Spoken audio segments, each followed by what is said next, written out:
up, everyone? Welcome to another episode of Deep Thoughts. Feeling a little under the weather today. Not feeling great. Nothing that a big old cup of café can't help, right?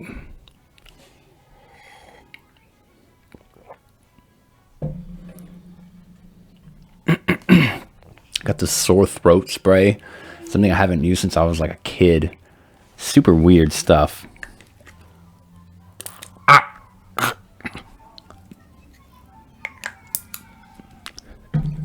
Feels so weird. Yep, I'm sick. Better throw me in the camps. Better take me away. I'm sick. Better quarantine me in a camp, you know, with all the other sick people. Better come take me from my home, everybody. I'm sick. Come get me.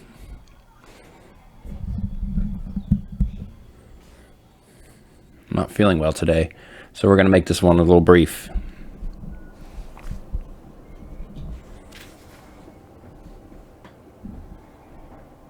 Today we're talking about perspective and our different perspectives that we have as human beings. Now, originally I was just going to do this on perception until I started to kind of go back and forth. Well, do I want to talk about perception or perspective? And, what really is the difference between the two? Well, I believe perception is kind of a precursor to your perspective. It helps shape or create your perspective, the things that you perceive and how you perceive them. Kind of like how I felt like consciousness was a precursor to enlightenment. I feel like to talk about perspective, you got to talk about perception. There's a lot of different things that you can create your perception or shape your perception of things. There's different ways you can perceive things, and your perception is, really based off of the things that you're seeing or hearing or your own experiences.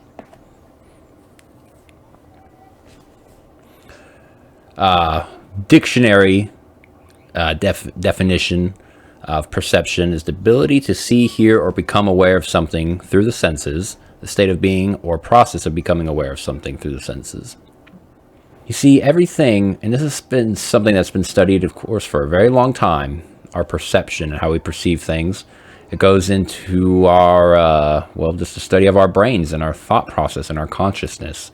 Studies that you could find back as early as, ancient Greece and Africa. And, a lot of it comes from, Greek, unfortunately. I know it's kind of lame. Just learn about Greek stuff all the time. There's so much African history that's just really mysterious still. And not saying there isn't stuff that you could uncover about this topic, but a lot of stuff just brings up the Greek philosophers, and what their thoughts of perception was. And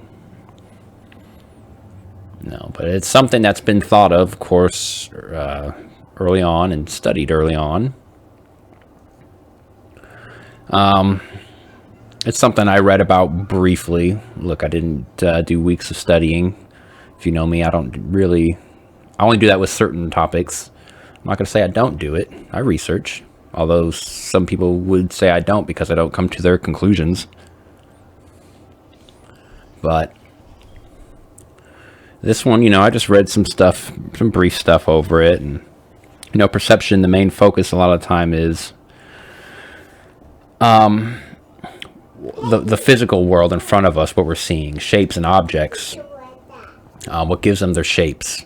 A lot of studies on, how a circle retains its circleness, but it just kind of seems to get bigger when you get closer to it or smaller when you get farther away, but it's still a circle is a circle, right?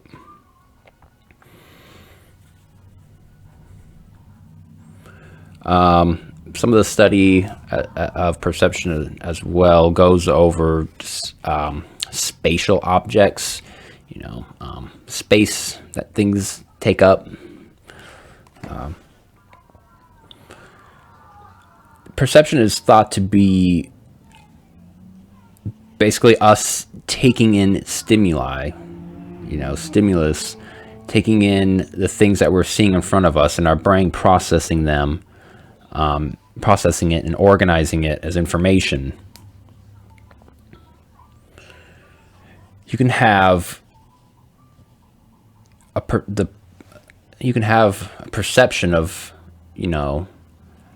how something is in the world or how it looks in the world, and you can also have perception of yourself, a self-perception. But that how you perceive yourself, more than likely others might perceive you differently, and that's why why perception is kind of a what's the word? What's that phrase? Untrustworthy narrator or whatever, Supposedly, in the things I've read about it, the science to it, our perceptions are not fact. You can't 100% go off of perception and just be like, okay, that's how the world is how I perceive it. Because it's your perception, and other people might perceive things differently. But why? How? How do we perceive things differently? Well, like I said, a lot of perception is related to experience or epistemology. I hate that word. I don't know why, I just hate it. Which is the study of, through your experiences, what you experience, because how can you, how can you say something's truth or not, or fact or not, if you haven't experienced it? Well, maybe you've read it or seen it or heard it from somebody else that's experienced it. But that's perception.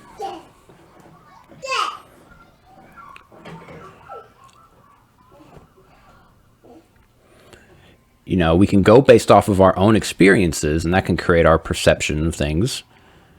But then sometimes we go based off of other people's experiences, or like I said, what other people say.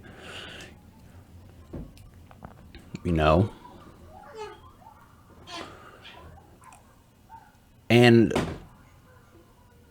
so let's say, say somebody lives a very hard life and it grows up in a very poor household with maybe no father, or a drunk father, alcoholic father, or drug addict parents or neglectful parents, and they live in horrible homes their whole life, or maybe they're homeless, or at some points in their life, and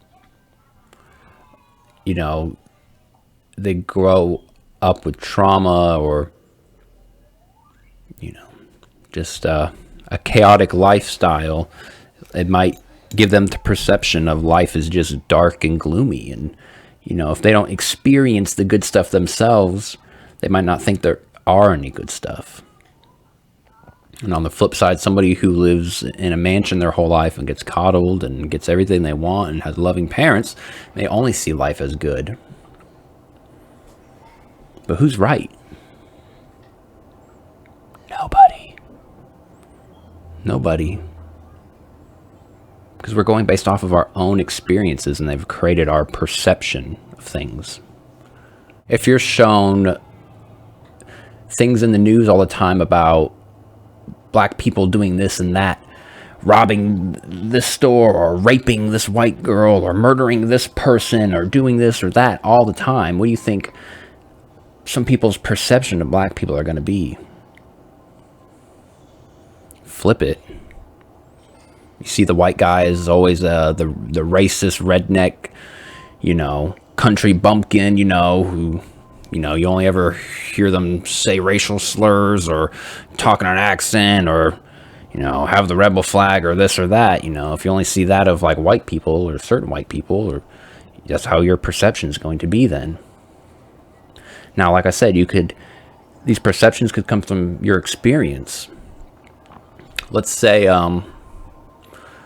some white kid who lives in a all-white town, only ever meets one black person their whole life.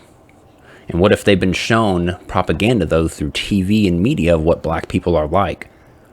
And what if it is in a negative way? What if they only see black people sagging their jeans and shooting people and smoking weed or whatever? And then that one country kid meets one black person, and that black person falls into that quote-unquote stereotype. Now their perception is amplified. Now their bias has been confirmed. Now they're going to definitely perceive all black people that way.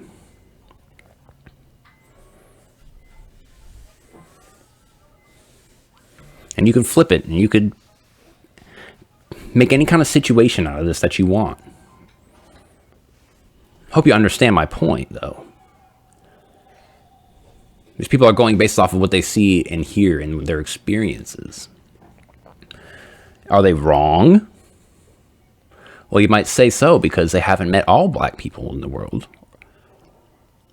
They haven't been turned on to that piece of evidence that changes their perception.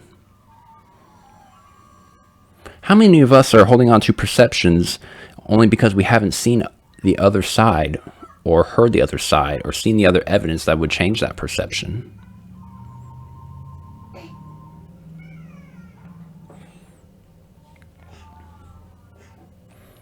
People have perceptions that Japan is this strict, by the books, nothing but hard worker bees, people in suits, no fun kind of country, kind of people.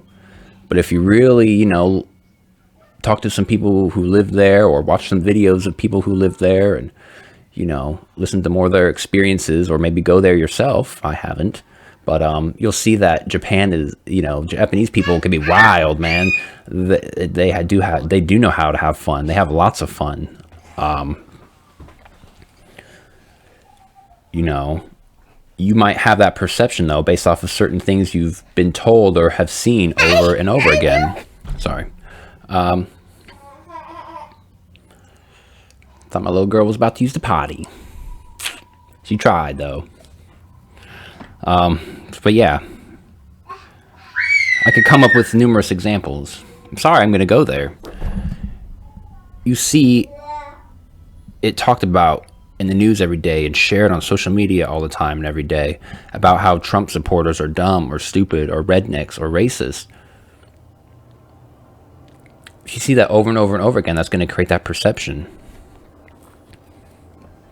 But is it right? And then you might meet a Trump supporter or two that's like that, and then it solidifies it. But what happens when you start meeting Trump supporters that aren't like that?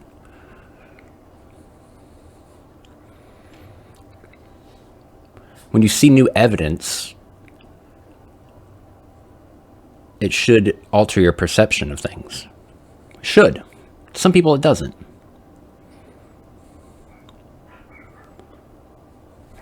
Some people see certain videos of police doing certain things, and it alters their perception of the police as a whole, based off of a few.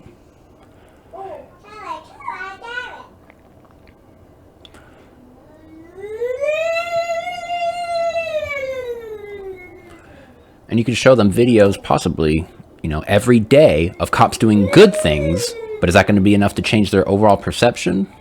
Sometimes it is, sometimes it's not.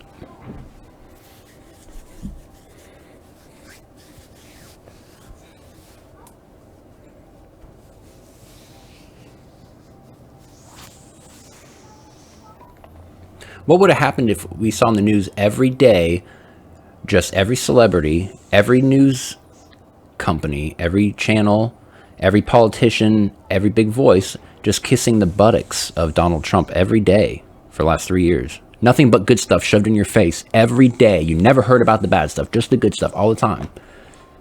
I wonder how many people's perception would be different of him. Perception creates your perspective. And your perspective is a particular attitude toward or way of regarding something or a point of view. When you perceive things, a certain way, creates your point of view on those things. Now, see, I'm somebody who has firsthand experience of finally looking at the other side. We talk a lot about People talk a lot about looking at the other side or the other person's point of view or what's it like to be in their shoes. A lot of people just talk it. They don't actually commit to it. And I have, from firsthand experience, I've witnessed evidence and seen evidence and seen people and talked to people and listened to people who totally went against everything I used to perceive. And it changed my perspective. Think about, again, that white country kid who just lived in a town full of white people. Again, what if they're hit with anti-black propaganda all the time in the media and stuff, and they only hear stories about, from their family and from their friends about how black people are bad and stuff like that. But then they finally do meet that one black person, and it's totally the opposite of what they've been told. It should change their perspective and their perception. It should. Now, bias is a very real thing, and it can be very strong, and everybody has bias. And again, it comes from different places, through experience or your perception of things. I'm not going to say I haven't swung real hard, for one way or the other, because I do, and then I do become biased. But this whole perspectives thing, and why I want to talk about it, has been eating me up a lot. Eating me up alive, man. It really has. It destroys me when sometimes I'm sitting in the middle, and look, another example in how social media plays a role in this and everything. If you're following, a bunch of people who agree with you on certain topics like Black Lives Matter or, things like that, and about police brutality and, or quote unquote, you have a bunch of left-leaning friends or liberal friends. You probably, during like the George Floyd riots, saw tons of videos being shared of police just beating people, what seemingly seemed like no reason. Cops just harassing and beating people and tear gassing people, what seemed like innocent protesters.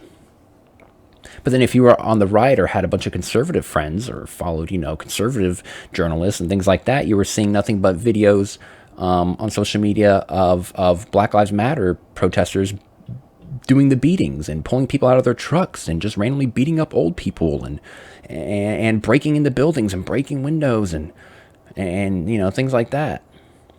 So how do you think those two sides are going to perceive things if they're only looking at those things? Is anybody wrong in that situation?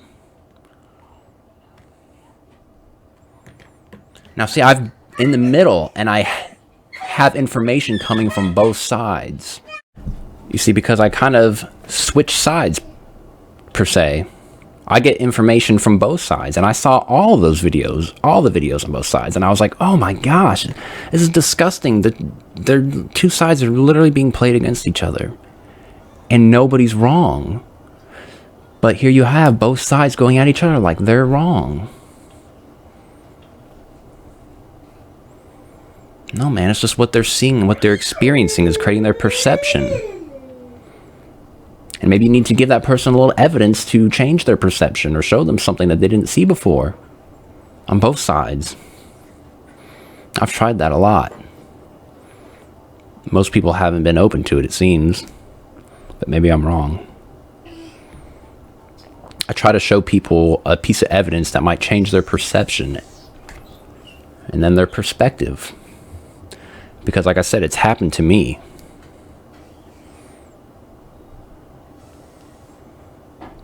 We're more divided now in this country than we have been ever before, I believe. And I'm only 27, and I don't know a whole lot.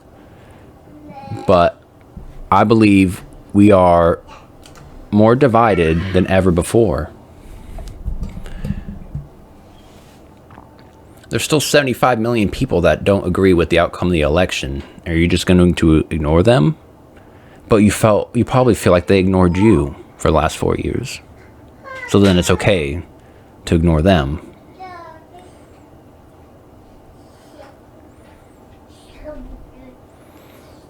But that's not how they perceive it. They perceive it that they've always been ignored, and that's why they voted for the person they voted for in 2016, because they were tired of being ignored all the time. They felt like they're ignored. Middle class people feel like they're ignored. Of all races.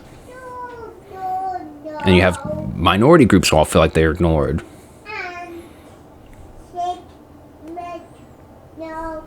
none of them are wrong. That's the point. The point is that I think everyone's all a bit right, and they all kind of have more of a similar goal than they even realize.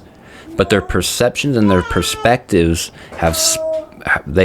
we've let them split us apart from our own brothers and sisters. Listen, people know me. People who know me know me. Right? Do y'all expect me to be some Trump supporter? No, probably not. Do I go against a lot what you believe a Trump supporter is?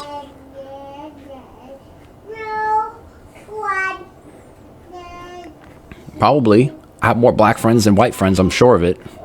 And I always have. Now, of course, that doesn't solidify me as not a racist, but what I'm saying, is that what you've seen? Have you seen that in the news all the time? Have you seen tons and tons of black people supporting Trump? Or a bunch of people with black friends supporting Trump? No, you keep seeing the racist country bumpkins supporting Trump. Most likely. I can't say that about everyone. What I'm saying is when I started to see certain things, it did change my perception. Everyone's just going up based off of what they see and hear in their experiences. It's not right to group all people into one. It's not right for the people to group all Black Lives Matter supporters in with what they saw in certain riot videos and certain videos where people were destroying things and hurting people. They shouldn't go based off of that and think that's how everybody who supports Black Lives Matter feels, and vice versa. Okay? There's a lot of people with certain perception who are very afraid of this presidency, just like a lot of people were afraid of the last presidency based off of their perceptions. So what are we going to do? We are still split with our perspectives and how we're perceiving everything. Because we're not coming together and talking about it. At least not that I see, really. I rarely see that. I see most people just sticking to their groups and sticking to their sides and bashing the other side from afar. How many of y'all even care that people have been deleted off of social media, and been banned and suspended just based off of their political views? You don't care about them, do you? Because your political views don't align with them. I'm sorry, but I don't know if I could. I don't know how many people I could trust. How many of y'all would sell me, to the Nazis? How many of y'all would send me to the camps? Okay, I'm Jewish. I am. But when they start talking about putting Trump supporters and Trump supporters' kids in education camps, how many of y'all going to forget who I am and sell me out? Or who's going to hide me in their attic? I don't know anymore. I don't really know anymore. There's a few I know that would hide me in their attic, I'm pretty sure. But most I don't think would. I can imagine there were a lot of Germans, good German people, who had Jewish friends and grew up with those Jewish friends. And there's a lot of anti-Semitic propaganda that goes to the beginning of time, to the beginning of Judaism. There's been a lot of anti-Semitism and anti-Semitic propaganda. That was big in the 19th century as well, and in the beginning of the 20th century. But I'm sure there were a lot of still good German people who had friends that were Jewish, and they had no problem with them being Jewish because they knew who they were and they knew they were good people. But what happened when that German person started getting more and more anti-Semitic propaganda shoved in their face, or put in their papers and things like that? Or started listening to Hitler's speeches, and it started to change their perception of Jews and who Jewish people are. Maybe that German person with a Jewish friend started to hear about how Jews just want to trick everyone and take over the world and take all the money for themselves. And I'm sure it made a lot of good German people look at their Jewish friends differently. I'm sure a lot of them sold them out.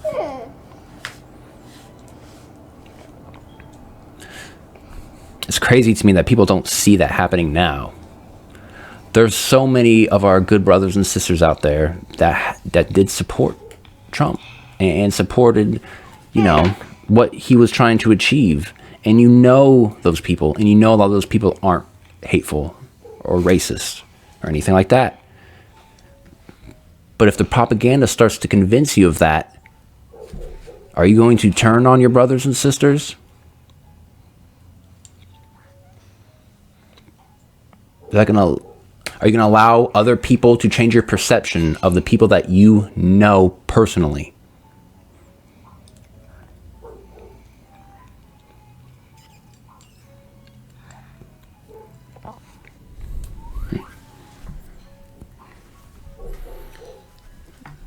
I think I'm going to go ahead and end it there. Because that's how I'm feeling today. We need to come together and sort out our perspectives and see what we're seeing and perceiving, and try to be more understanding of each other and each other's points of views.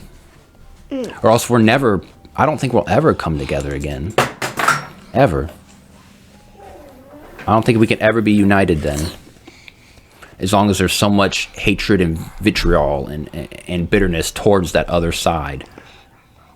Is the next 4 years just going to be an FU to the other supporters for the last 4 years? Y'all aren't interested in healing. Y'all aren't interested in uniting.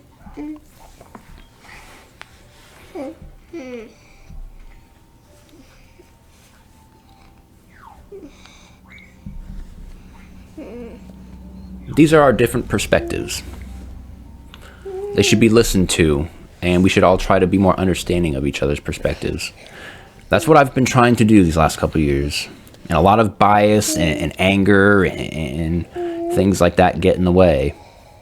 And I try not to let it, but I just wonder how many of y'all are doing that for people like me. I'm trying to see my point of view. Or y'all could just put me on the train and send me to the camp. I'm sure some of you would. That's going to do it for this episode of Deep Thoughts. Here's to a hopeful, sane, and safe future for my child, and I hope y'all didn't screw that up. All right. Have a wonderful day.